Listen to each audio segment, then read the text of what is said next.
Hello my dear student, कैसे हैं आप लोग। मैं आशा करता हूँ आप लोग अच्छे होंगे, स्वस्थ होंगे, मस्त होंगे और अपने पढ़ाई में व्यस्त होंगे। आज हम लोग क्लास 10th के चैप्टर 1 वास्तविक संख्या के जो परिचय है सो मैं आपको इस वीडियो में बताने जा रहा हूँ। और क्लास 10th के पहला जो चैप्टर है वास्तविक संख्या में क्या क्या हमको काम आने वाले हैं उस पर हम लोग क्या है ये वीडियो देखेंगे। जो क्या है क्लास 10th जो है आपका पहला चैप्टर है, उसका नाम है वास्तविक संख्या। क्या नाम है? वास्तविक संख्या। जिसको वास्तविक संख्या के बारे में हम लोग इसमें डिस्कस करेंगे। वास्तविक संख्या में क्या क्या आता है वो हम लोग पढ़ेंगे, है ना। यानी इसको टोटल वैसे बोल सकते हैं संख्या पद्धति या नंबर सिस्टम, है ना। इसमें हम लोग जानेंगे कि संख्या कितने प्रकार के होते हैं, कौन कौन होता है ना। तो हम लोग चालू करें, है ना। पहले सबसे पहले क्या है कि हम लोग जानते हैं अंक। अंक को क्या बोलते हैं? डिजिट बोलते हैं। क्या बोलते हैं? डिजिट। 0 से लेकर 9 तक जो होता है वो क्या कहलाता है? अंक। जैसे 0 हो गया 1 2 3 4 5 6 7 8 9, इसको क्या बोल सकते हैं हम लोग? अंक बोलेंगे। क्या बोलेंगे?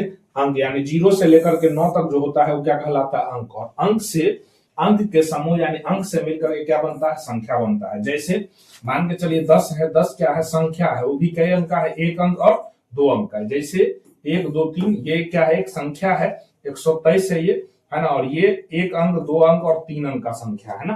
तो इस प्रकार क्या है हम लोग अंक से क्या बनाते हैं? संख्या बनाते हैं। अंक से क्या बनाते हैं? संख्या बनाते हैं।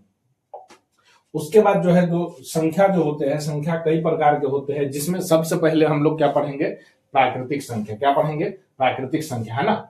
अब देखिए गिनती के सभी संख्या को क्या कहा जाता है? प्राकृतिक संख्या कहा जाता है। गिनती के सभी संख्या को प्राकृतिक संख्या कहते हैं और इसको n से सूचित किया जाता है। किससे सूचित किया जाता है? n से। और गिनती का संख्या हम लोग गिनती चालू करते हैं 1 से, तो 1 1 2 3 4 5 ऐसे अनंत तक, इनफाइनाइट तक जो है सो क्या है? प्राकृतिक संख्या है ना।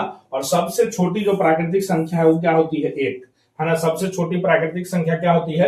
1 होती है ना। दूसरा है हम लोग पूर्ण संख्या, जिसको होल नंबर कहेंगे, है ना। प्राकृतिक संख्या के परिवार में ही प्राकृतिक संख्या है नेचुरल नंबर, इसमें ही क्या है? 0 ऐड कर देंगे, 0 और शामिल कर देंगे, जोड़ देंगे, तो उसको बोलेंगे हम लोग पूर्ण संख्या। क्या कहेंगे? पूर्ण संख्या। और इसको W से सूचित करते हैं। क्या किससे सूचित करते हैं? W से। देखिए 1 2 3 4 5 अनंत तक ये जो है सो प्राकृतिक संख्या, इसी में 0 जुड़ जाने पर क्या हो गया? ये पूर्ण संख्या बन गया। क्या बन गया? पूर्ण संख्या, है ना। सबसे छोटी जो पूर्ण संख्या होती है वो होती है 0, है ना।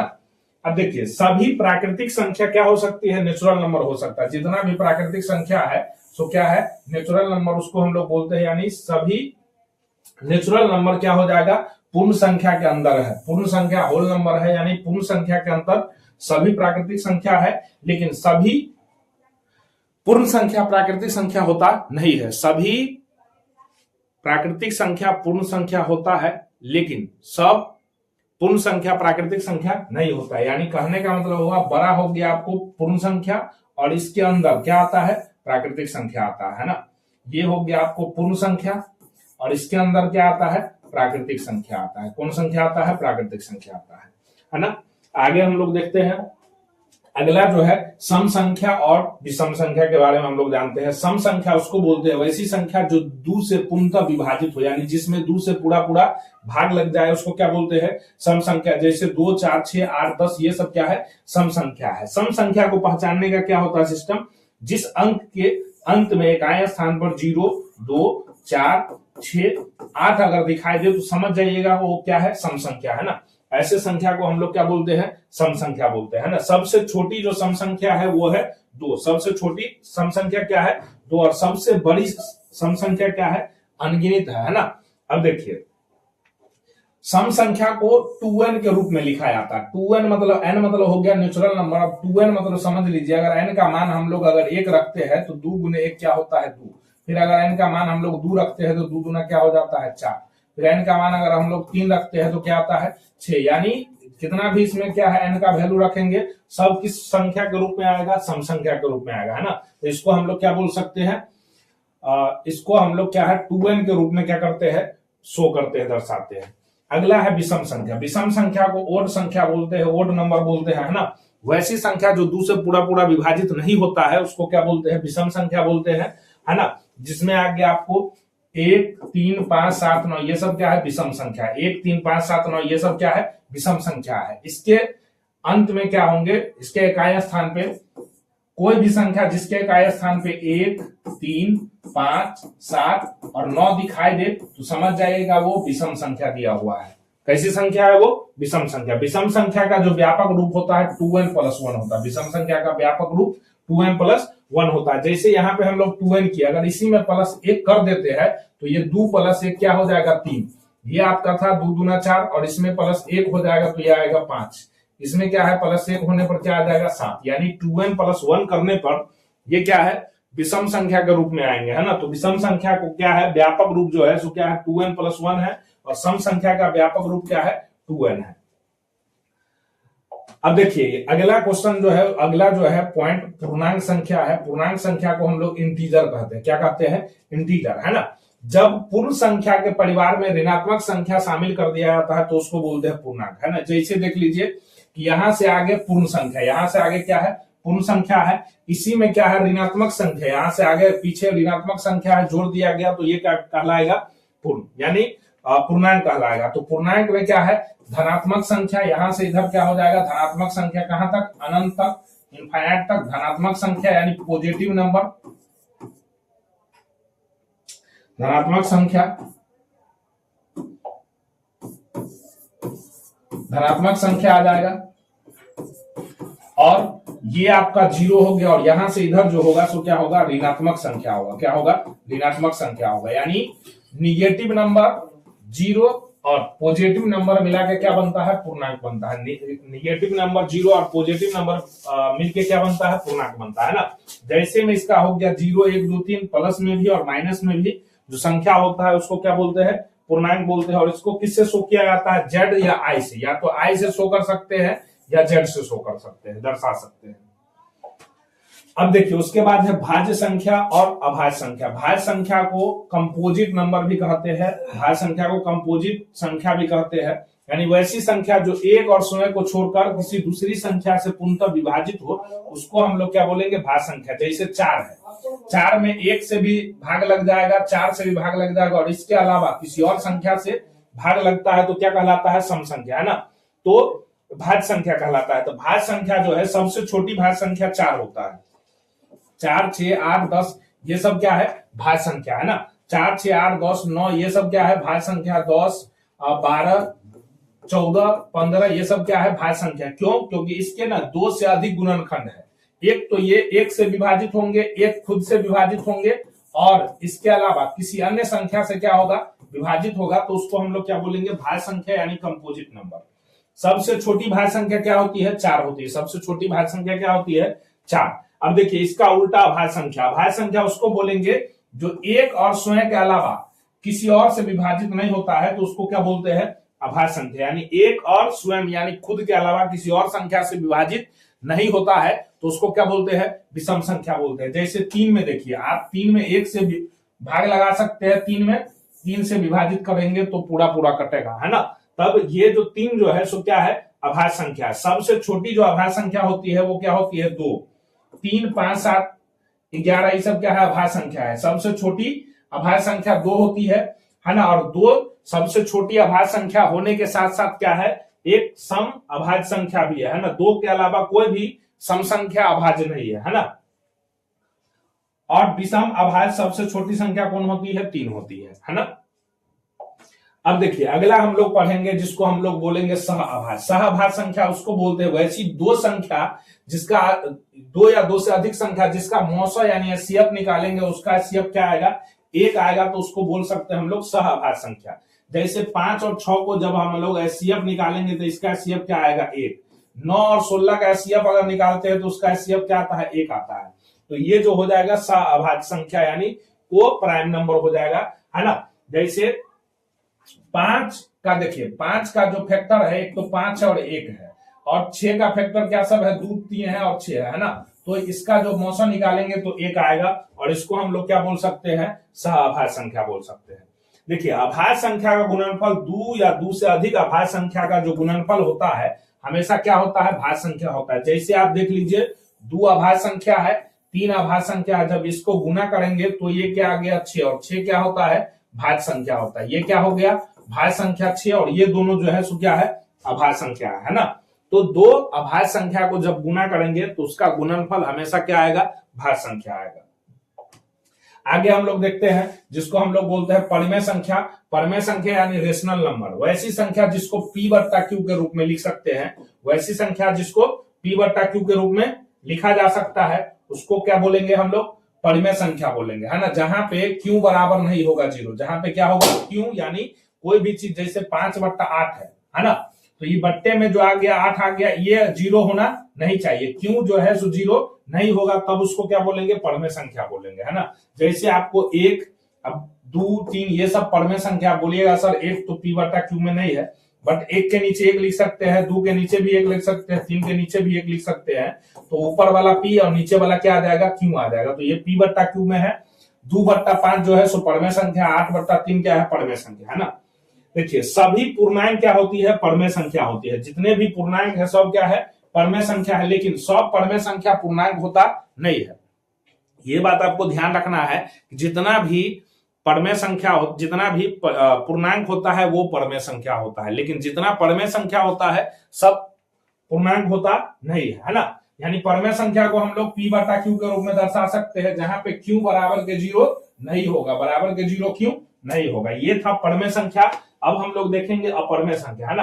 अपरिमेय संख्या उसको बोलते हैं जो P बटा Q के रूप में लिखाता नहीं है, यानी P जिसको हम लोग P बटा Q के रूप में लिख सकते नहीं है, उसको बोलते हैं हम लोग अपरिमेय संख्या। जैसे √3, √5, √6 या पाई, ये सब क्या है, अपरिमेय संख्या, है ना।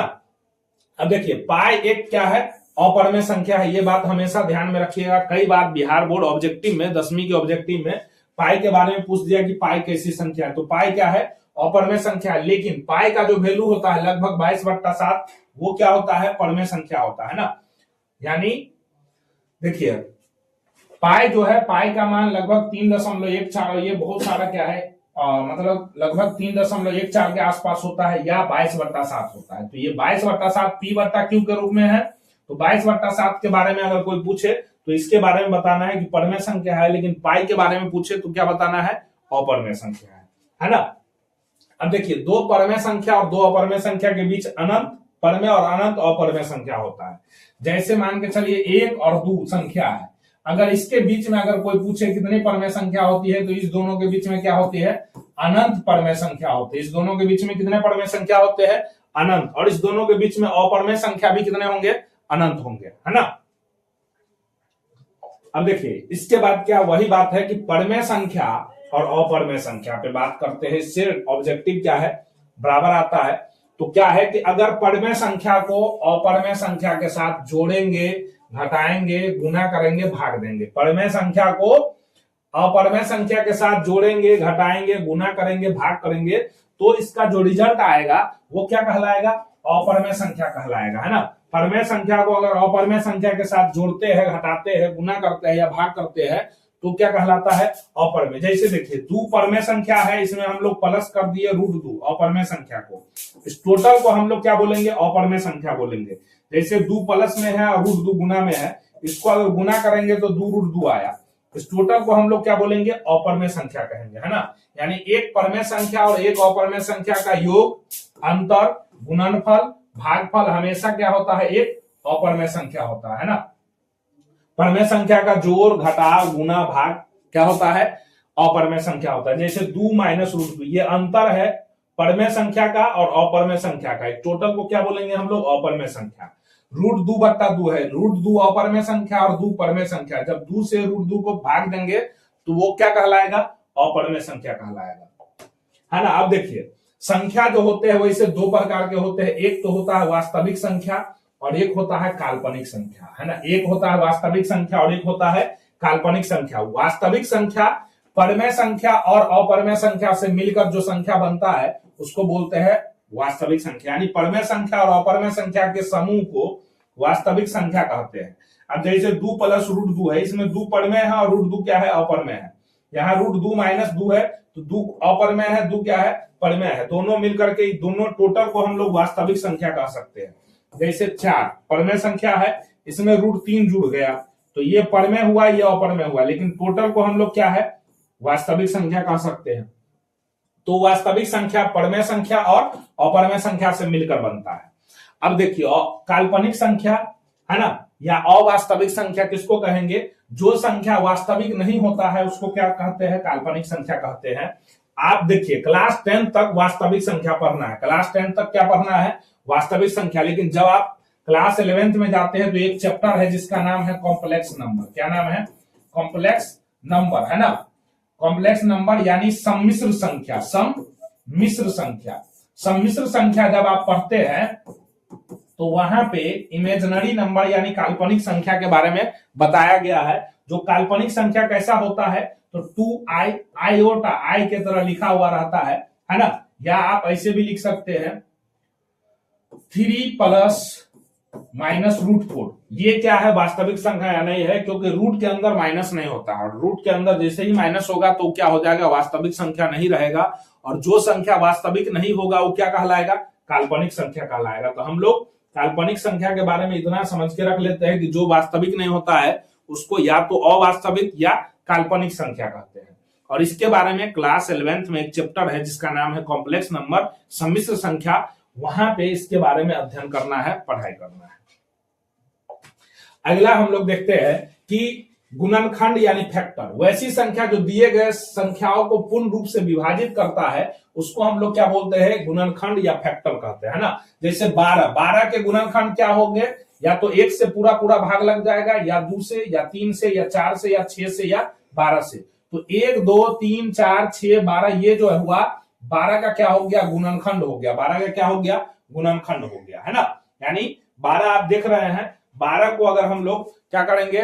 विभाजित करेंगे तो 12 जो है सो 1 से भी विभाजित होगा, 2 से भी विभाजित होगा, 3 से भी विभाजित होगा, 6 से भी विभाजित होगा, 12 से भी विभाजित होगा, और ये 4 से भी विभाजित होगा, है ना। तो ये जो हुआ 1 2 3 4 6 12 इसका क्या हो गया? गुणनखंड हो गया, है ना। अब हम लोग पढ़ेंगे एचसीएफ। एचसीएफ को क्या बोला जाता है? Highest common factor. एचसीएफ को क्या बोलते हैं? हाईएस्ट कॉमन फैक्टर, जिसको मौसम बोला जाता है। मौसम मतलब महत्तम समावर्तक, है ना। यानी वह बड़ी से बड़ी संख्या जो दिए गए संख्याओं के पूर्ण रूप से विभाजित करे उसको बोलते हैं एचसीएफ। क्या बोलते हैं? एचसीएफ। जैसे 12 और 9 का एचसीएफ क्या होगा? 3 होगा। जब हम लोग 9 से 12 में जो है एचसीएफ 9 से 12 में जब इसका 9 से 12 में एचसीएफ लगाते हैं या एचसीएफ निकालते हैं 9 12 का, तो 9 1 9 लगता है, और यहां से कितना बच जाता है? 3। और 3 से जब हम लोग 12 में देते हैं भाग तो 3 चौका कितना हो जाता है? 12। तो ये जो है पूरा पूरा कट गया 3 से, है ना। तो 3 इसका क्या हो जाएगा? मौसम हो जाएगा। क्या हो जाएगा? मौसम। 10 और 5 में 10 5 का मौसम कितना होगा? 5 होगा। 10 और 5 का मौसम कितना हो जाएगा? 5 हो जाएगा। 10 और 5 का मौसम क्या हो जाएगा?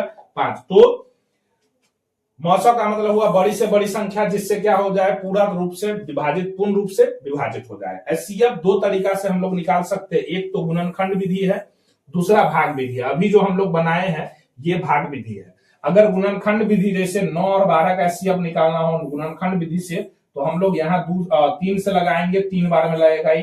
और 12 में क्या है? 2 से लगेगा 6 बार में, फिर 2 से लगाएंगे 3 बार में। तो 9 का अभाज्य गुणनखंड निकल रहा है 3 गुने 3, और 12 का अभाज्य गुणनखंड निकल रहा है 2 गुने 3 गुने 3, है ना। 2 गुने 3 गुने 3, तो सॉरी 2 गुने 2 गुने 2 गुने 2 गुने 3, है ना। तो अगर कॉमन का बात करा जाए तो सिर्फ 3 ऐसे है जो दोनों में कॉमन है, तो इसका जो एचसीएफ होगा वो क्या हो जाएगा? 3 हो जाएगा। तो इस विधि से बनाना, भाग के तरह बनाना भाग विधि कहलाता है, और एलसीएम के तरह या भाज्य गुणनखंड में बनाना गुणनखंड विधि कहलाता है ना। अब हम लोग देखेंगे एलसीएम के बारे में। एलसीएम को बोलते हैं लॉसर। लॉसर यानी lowest common multiply. Lowest common multiply, lowest common multiply. सबसे कम वह छोटी से छोटी संख्या जो दिए गए संख्याओं से पूर्णतः विभाजित हो जाता है वो क्या कहलाता है? एलसीएम कहलाता है। जैसे 2 और 4 का जो एलसीएम होगा वो क्या होगा? 4। क्यों? क्योंकि ये 2 से भी विभाजित होगा और 4 से भी विभाजित होगा। 2 और 6 का लॉसर क्या होगा? 2 और 3 का लॉसर क्या हो जाएगा? 6, क्योंकि ये 2 से भी विभाजित होंगे और 6 से भी विभाजित होंगे, है ना। एलसीएम निकालने की भी 2 विधि है, एक अभाज्य गुणनखंड विधि और दूसरा भाग विधि, है ना। एक अभाज्य गुणनखंड विधि और दूसरा भाग विधि। अब देखिए क्या है कि एलसीएम के बारे में हम लोग देख लेते हैं। जैसे 12 और 18 का एलसीएम निकालना है, 12 और 18 का एलसीएम निकालना है, तो हम लोग यहां से ऐसे इस विधि से बनाते हैं। 2 से लगाएंगे, कितना बार में लगेगा, ये 6 बार में, ये लग जाएगा 9 बार में। अब 2 से इसमें नहीं लगेगा, है ना, तो हम लोग 3 से लगाएंगे, 3 से 3 दूना 6 और 3 किया 9। बाकी जो बच जाता है अभाज्य गुणनखंड इसमें निकला 2 3 2 3, है ना, यानी 2 निकला 2 बार और 3 निकला 2 बार। इसका गुना करते हैं तो 2 दूना 4 किया 12, 12 किया कितना होता है 36। तो 12 और 18 का जो एलसीएम होता है वो क्या निकल के आता है 36। तो इस वाले विधि को हम लोग भाग विधि कहते हैं और गुणनखंड विधि अभाज्य गुणनखंड विधि से बनता है। अब देखिए हम लोग जो है सीएफ और एलसीएम के बीच जो है सो क्या है संबंध है ना, सीएफ और एलसीएम के बीच और दो संख्या ए और बी के बीच, है ना। पहली संख्या अगर हमें निकालना होगा, पहली संख्या, तो इसके लिए क्या करेंगे हम लोग, एचसीएफ गुने एलसीएम बट्टा जो दिया हुआ संख्या दूसरी संख्या रहेगा उस पे हम लोग बनाएंगे। इसका मेन फॉर्मूला ये होता है कि एचसीएफ गुने एलसीएम बराबर पहली संख्या गुने दूसरी संख्या, है ना। एचसीएफ गुने एलसीएम बराबर पहली संख्या गुने दूसरी संख्या, है ना। इसमें अगर हमें एलसीएम कोई दो संख्या का निकालना हो तो क्या करेंगे हम लोग, दोनों संख्या को गुना कर देंगे या गुणनफल निकालेंगे और उसको एचसीएफ से भाग दे देंगे, एलसीएम निकल जाएगा, है ना। या हमें क्या है, दोनों संख्या में से पहली संख्या दिया हुआ है और एचसीएफ दिया है, एलसीएम दिया है, तो अब हम लोग को दूसरी संख्या निकालना हो तो क्या करेंगे, एचसीएफ को एलसीएम से गुना करेंगे और पहली संख्या से क्या कर देंगे, भाग देंगे, तो दूसरी संख्या निकल जाएगा। ऐसे ही एचसीएफ भी है, एचसीएफ निकालना है ए और बी का, तो क्या करेंगे, पहली संख्या गुने दूसरी संख्या और एलसीएम जो दिया रहेगा उससे भाग देंगे, हमारा एचसीएफ निकल के आ जाएगा, है ना। और ये हम लोग जब पहला चैप्टर पढ़ेंगे तो शुरू में हम लोग को क्या पढ़ना है, यूक्लिड विभाजन एल्गोरिदम पर में पढ़ना है, जो क्या होता है, ए बराबर बी क्यू प्लस आर होता है, ए बराबर बी क्यू प्लस आर होता है, जिसमें ए को हम लोग भाज्य बोलेंगे, डिवाइडेंट बोलेंगे, बी को बोलेंगे भाजक डिवाइजर, क्यू को बोलेंगे क्वेश्चन और आर यानी रिमाइंडर होगा, है ना। यानी ए बराबर बी क्यू प्लस आर में ए जो हो जाएगा, ए क्या होगा, ए जो हो जाएगा उसको हम लोग बोलेंगे भाजक, ए यहां पे हो जाएगा, है ना। बी जो हो जाएगा, बी यहां पे हो जाएगा जो यहां पे है गुना में। उसके बाद क्यू जो है सो क्यू आ जाएगा यहां भागफल, और आर जो शेषफल बचेगा उसको क्या बोलेंगे हम लोग, आर बोलेंगे, है ना। तो ए बराबर बी क्यू प्लस आर पे हम लोग को शुरू में पहला चैप्टर के बारे में पढ़ना है। और इस चैप्टर का यानी आपको क्लास 10th के मैथ का पहला चैप्टर जिसका नाम वास्तविक संख्या है ना, उनका बहुत जल्द ही वीडियो आपको पहला चैप्टर का एक एक क्वेश्चन का वीडियो आने वाला है ना। तो आज के लिए इतना ही, है ना। Best of luck.